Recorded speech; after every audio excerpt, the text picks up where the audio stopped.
What I want to talk about today is the archaeological site of Nineveh. In order to do this, we have to go back to the mid-1800s. We have to understand that if Nineveh wasn't found in the Bible, nobody would have remembered it. Nobody would have gone looking for it. Nobody would have cared to excavate it. And so the whole story of Nineveh and its excavation is Bible-driven. We are here in Mosul, Iraq. We're on top of the roof of the building that we're staying in. Mosul was the headquarters of ISIS during 2014 and 2015, and because of that, much of the city still lies in ruins. We're up on this roof where we're staying, and right behind me, we're very close to the ruins of ancient Nineveh.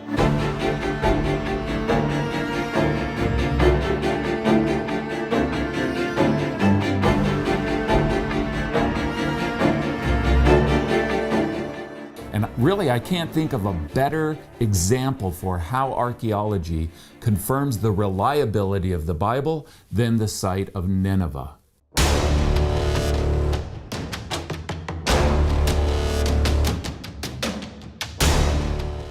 Don't forget to hit that subscribe button. It really supports me and the making of these videos. Also, I'll leave a link in the description below where you can order a copy of my book, Where God Came Down, The Archaeological Evidence. Thanks for making it #1 in archaeology. And also keep in mind that it makes for a good gift to give to others. Nineveh is located on the Tigris River in northern Mesopotamia. In the book of Jonah, the word of the Lord came to Jonah, "Go to the great city of Nineveh and preach against it, because its wickedness has come up before me." Therefore, the Bible calls Nineveh a great city.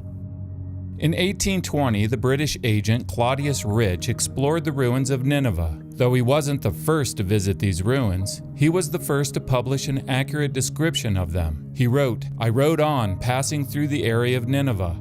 The walls of Nineveh have become like the natural hills." This is what Claudius Rich described. The city wall line looks like a long natural hill. And this is where the stone wall in one of the many city gates has been exposed through excavation. This top plan was drawn in the mid-1800s and shows the city walls. This arrow shows the camera angle in the next shot, showing the northeast corner of the city wall.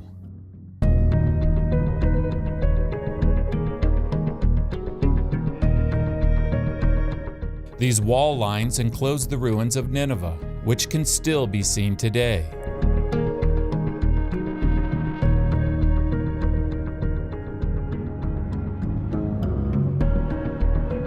In this way, we can see the massive size of Nineveh, showing that the ruins of Nineveh match the descriptions of the city in the Bible. Jonah chapter 3 says, "Now Nineveh was a very large city. It took 3 days to go through it."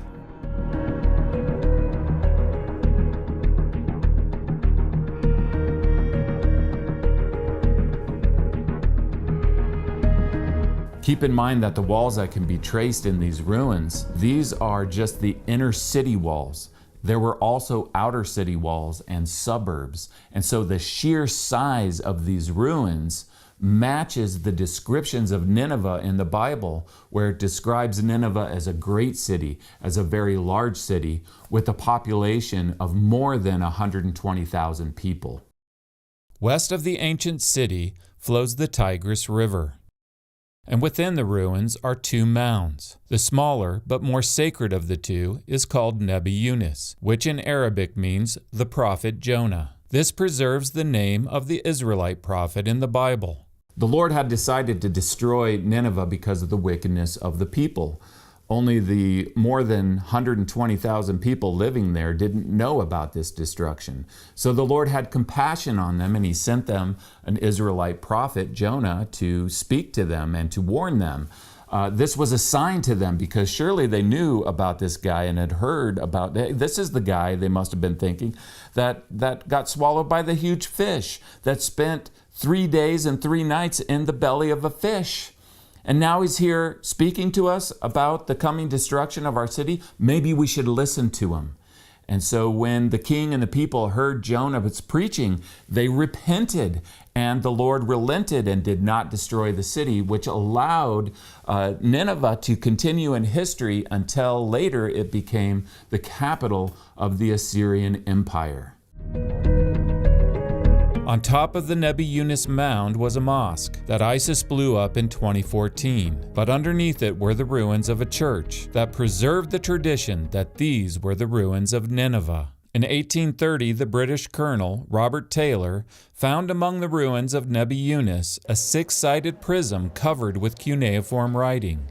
This inscription, often referred to as the Taylor Prism, is currently on display in the British Museum. So this is the Taylor Prism. The problem with the Taylor inscription is that back in 1830, when it was found, nobody could read a word of it. Northwest of Nebi Yunus is a second, much larger ancient mound called Kuyunjik, and next to it flows the Kozer River. So tradition and local knowledge and the early explorers all identified the ruins across the Tigris River from Mosul to be those of Nineveh. However, by the mid-1800s, this had been brought into question because a few other scholars were identifying other sites as Nineveh. And so in order to establish these ruins as Nineveh, then evidence was going to have to be found. And to do this, the site was going to have to be excavated. So in 1849, the British adventurer Austin Henry Layard became determined to put the massive mound of Kuyunjik to the spade. Based on the abundance of fragmented surface remains, Layard chose to begin his dig here, on the southwest corner of the mound. Layard struck a vertical shaft, and at a depth of about 20 feet, his dig team hit a row of fired bricks. After some more clearing, it soon became evident that the wall belonged to a monumental building, and over the next several weeks, the largest palace ever excavated began to be unearthed. He determined from the surface material that this would be a good place to dig, and so he immediately struck the ruins of this palace complex behind me here.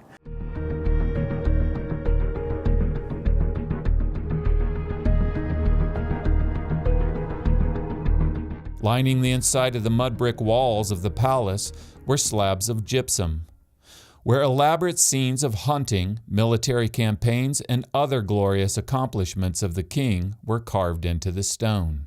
And in his palace here, you have the mud brick wall, and this really shows how these Assyrian wall reliefs work.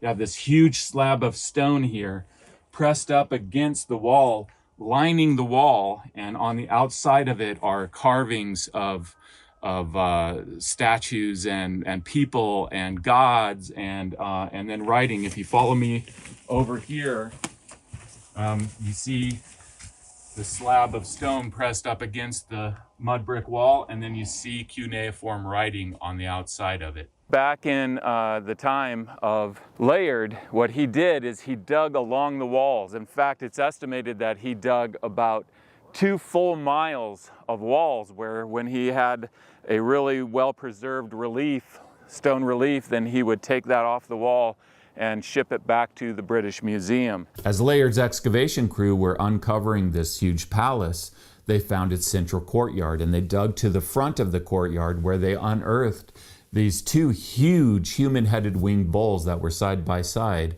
And as they uncovered them, they realized that they were guarding the entrance to something that further excavation showed was a monumental hallway. As Layard excavated, he prepared a top plan of the palace he was uncovering.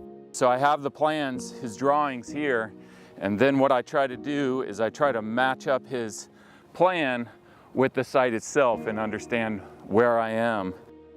These are the ruins of the palace Layard excavated, and this is Layard's top plan. These 3 arrows show the 3 passages at the front of the central court, and here they are in the ruins. The most monumental of these 3 passages was the one in the middle. And I think that what we're doing is we're walking right through this gap right here on his plan as we walk through here. You can follow me. When Layard began excavating the entrance to this central passage, his team found 2 human-headed winged bulls on either side of it. This proved to be just the beginning of a monumental hallway that led from the palace's central courtyard to its most important showroom. And so what we had here was a gap, and then another gap, and a long hall going off of this main courtyard here. And at the end of that was the main showroom for the whole palace.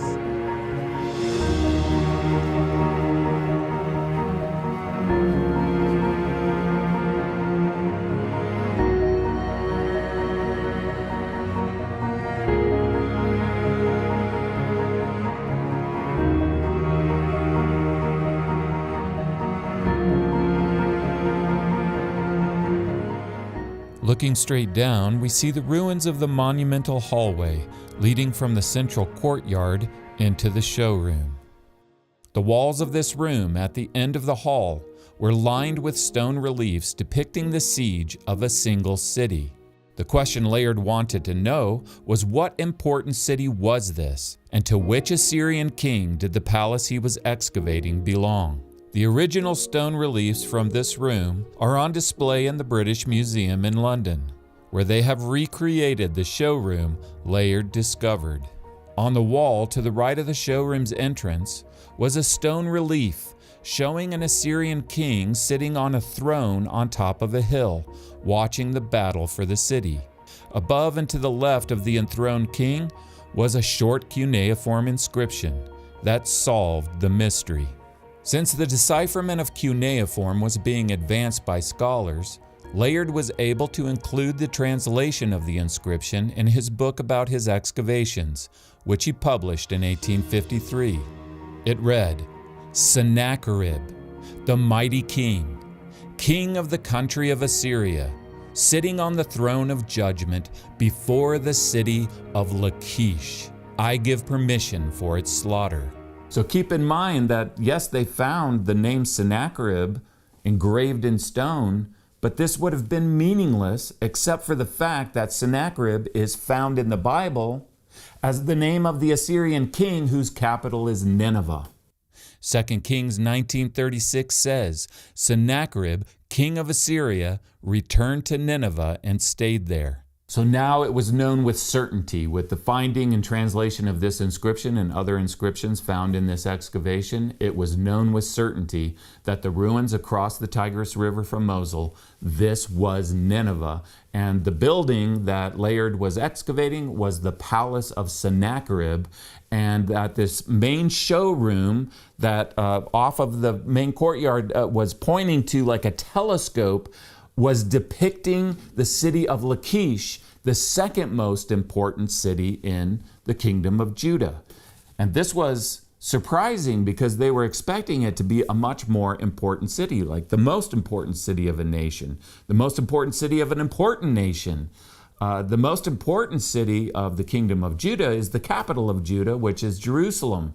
So why in this main showroom is it Lachish, the second most important city in the kingdom of Judah? The inscription on the Taylor prism could now also be read, and was an inscription of none other than Sennacherib himself. On it, Sennacherib says, "As to Hezekiah the Jew, he did not submit to my yoke. I laid siege to 46 of his strong cities, walled forts, and to the countless small villages in their vicinity, and conquered them." Notice that Hezekiah, the king of Judah in the Bible, is named by Sennacherib. This event is also recorded in the Bible. Isaiah chapter 36 says, "In the 14th year of King Hezekiah's reign, Sennacherib, king of Assyria, attacked all the fortified cities of Judah and captured them." In the land of the Bible, in the fall of the year, we have the olive harvest, which is very distinct because it's very violent, actually, because the way that olives are harvested from the trees are literally, they're beaten out of the branches with these big sticks. And we have these falling olives. And so Isaiah uses this as a metaphor for the Assyrian invasion of Judah. And these falling olives that are being beaten out of the trees, these are the people dying, and these are the cities that are falling in the kingdom of Judah.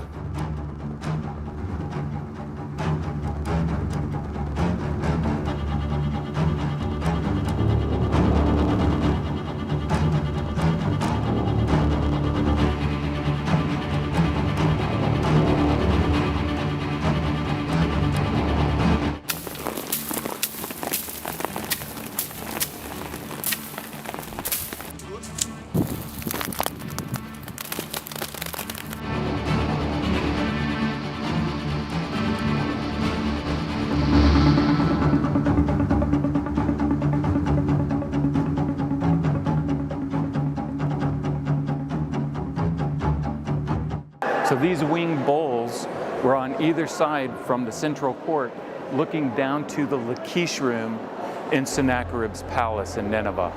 Visible at the very end of the long monumental hall was the stone relief at the center of the back wall of the showroom, and carved on it was the siege ramp at Lachish.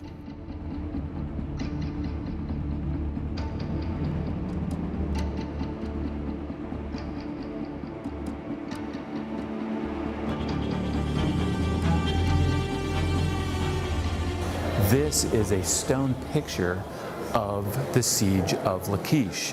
And so you can see all these Assyrians coming up the siege ramp on either side here. You can see the huge war machines with the battering rams. So in 2 Chronicles 32:9, it says that while Sennacherib, king of Assyria, and his forces are laying siege to Lachish, that he sends his officers up to Jerusalem to deliver a message to Hezekiah and the people there. So we have the Bible and the Assyrian records coming together in this event.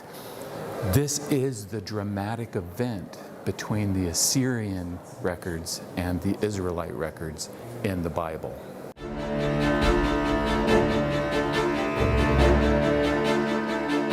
This is Tel Lachish, the mound of ruins of the city the Assyrians attacked in 701 BC.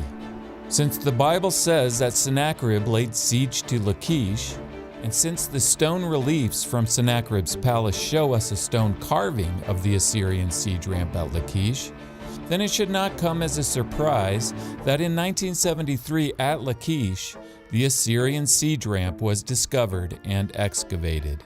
This is what the excavations looked like in 1973, and this is how they look today. And so you can see all these Assyrians coming up the siege ramp on either side. This is the Assyrian siege ramp on the Lachish reliefs, and outlined here is the Assyrian siege ramp being excavated at Tel Lachish. So I'm at Lachish, and behind me here is the Assyrian siege ramp going from ground level, all these pile of rocks, all the way up to the outer city wall.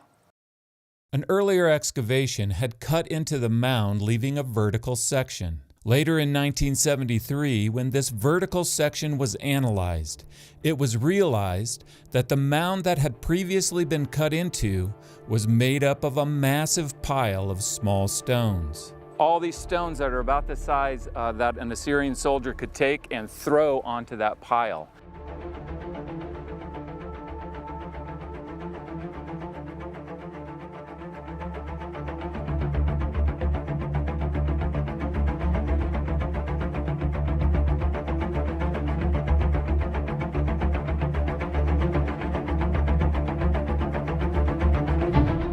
What you're looking at here is the exposed inner core of the pile of stones of the Assyrian siege ramp. Extending from ground level to the city wall of Lachish. Beyond this wall are the excavation squares that explored the inside of the city opposite the siege ramp. To give you an idea of how long the siege ramp is, how far it is from ground level up to the outer city wall of Lachish, I'm going to have my son run up the siege ramp all the way to the wall, and I'll get a shot of him doing that to give you some perspective.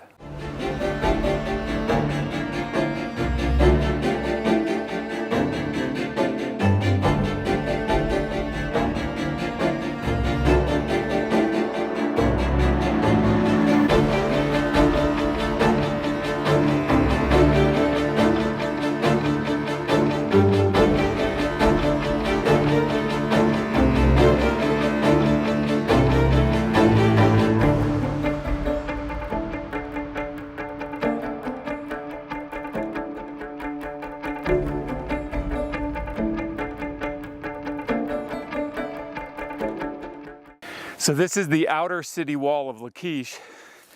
This is where this massive siege ramp comes up to. This is the specific area on the ground that is being depicted in the stone pictures that we have from Sennacherib's palace in Nineveh. This is where the people above are fighting for their lives, for their very existence, and where the Assyrians with their huge siege engines are assaulting this wall. Archaeologically, all the things that you see depicted in the stone reliefs that are being thrown down from the walls, the arrowheads, the sling stones, all that was found by the masses in this particular area. So behind me here, where you see the houses, that's where the Assyrians set up camp. And I mean, can you imagine what the Judeans, the people of Lachish, were thinking as they watched the most powerful army on earth come in and start setting up camp there? The Assyrians came in with an undefeated record. Every single city that they had laid siege to, they had taken. And the people in this city knew that. And so they must have felt an incredible amount of doom hanging over them as they watched the Assyrians set up camp. We know from the reliefs that Sennacherib would take his position on this hill over here and watch the show. And the show was right here where they were building the siege ramp. And so these Assyrian soldiers would come and throw these rocks one at a time until estimated 19,000 tons of rocks were piled up to the base of the city wall. And the people were fighting for their very existence, but they were no match for the Assyrians. The Assyrians did what they always did. They breached the city wall, burned the city, killed a bunch of the people, and sent the rest of them into exile. Nearby, a mass grave had been discovered that contained the remains of over 1,500 people who had been killed in the conflict. After capturing Lachish, the Assyrian army burned the entire city. After the fall of Lachish, the only fortified city that is left in the kingdom of Judah is the capital, Jerusalem, and the Assyrians lay siege to it. In his inscription, Sennacherib says, "Hezekiah, I made a prisoner in Jerusalem, like a bird in a cage." Now, if the Assyrians capture Jerusalem, then that means God has broken his promise that from these people is going to come in the future the Messiah. And so God can't allow Jerusalem to be destroyed, so he delivers Jerusalem through a mighty miracle. 2 Kings chapter 19 says, "That night the angel of the Lord went out and put to death 185,000 in the Assyrian camp. When the people got up the next morning, there were all the dead bodies. So Sennacherib, king of Assyria, broke camp and withdrew. He returned to Nineveh and stayed there."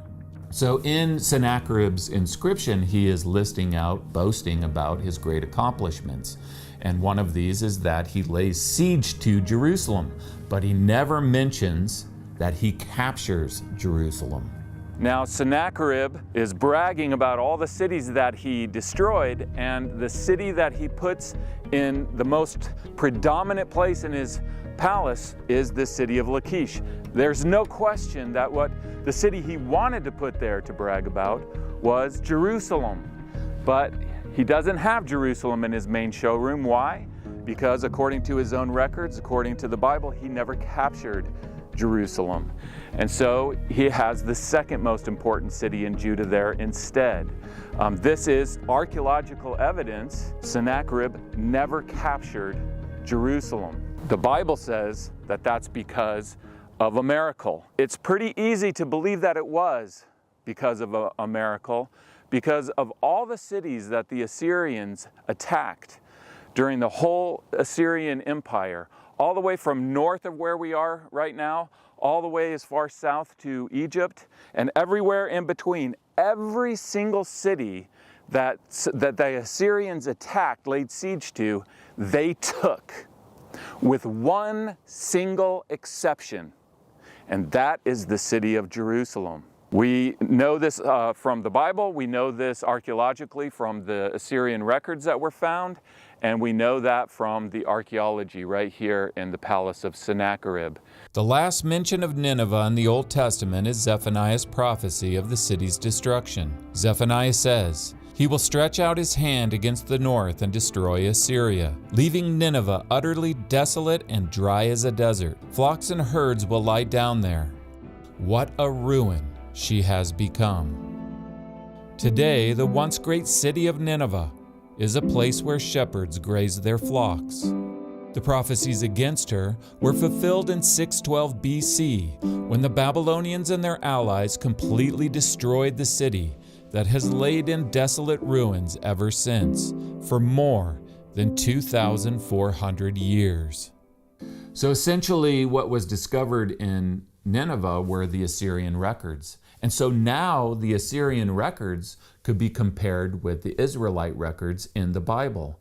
And especially in this shared event between these two records, which was the Assyrian conquest of Judah. And we find that the two agree. They're from two radically different perspectives, but they agree in the details and the events of what happened and who was in charge of them. And so we have the same kings named in both records. We have also the details of the events themselves, of what happened, what was taken, what wasn't taken. I can't think of a site where everything comes together, the archaeology, the biblical record, the extra-biblical record, to demonstrate that the Bible is talking about real people, real places, real events, real destructions, and real deliverances. And this is good news because we are in the same situation in the world today that they were back in the days of Nineveh. Isaiah in chapter 24 uses the metaphor of the beating of the olive tree again, but this time for the destruction of the whole earth. So will it be on the earth and among the nations as when an olive tree is beaten. We don't want to be like that last city of Nineveh that was proud and that was destroyed forever. We want to be like the people that lived in that earlier city of Nineveh who heard the preaching of Jonah and repented of their wickedness and therefore were spared. If he had compassion, as he tells Jonah, on the 120,000 people living in Nineveh, then why wouldn't he have compassion on the people, all the people living in the world? And he does, just as he sent the Ninevites a sign, so he sends us a sign as well. And who is that sign? An Israelite Messiah. In Matthew chapter 12, Jesus says, "A wicked and adulterous generation asks for a sign, but none will be given it except the sign of the prophet Jonah. For as Jonah was 3 days and 3 nights in the belly of a huge fish, so the Son of Man will be 3 days and 3 nights in the heart of the earth. The men of Nineveh will stand up at the judgment with this generation and condemn it, for they repented at the preaching of Jonah, and now something greater than Jonah is here." The sign is Jesus. He's the one that spent 3 days and 3 nights in the grave. But on that third day, he rose from the dead. Maybe we should listen to him. And if we listen to him and believe him, then we have salvation in his name. Thanks for watching. I appreciate it. Don't forget to hit that subscribe button. It helps support the making of these videos. Also, I'll leave a link in the description below where you can order a copy of my book. Keep in mind it makes for a good gift to give to others as well. And blessings to all of you. Thanks for watching. I'll see you next time.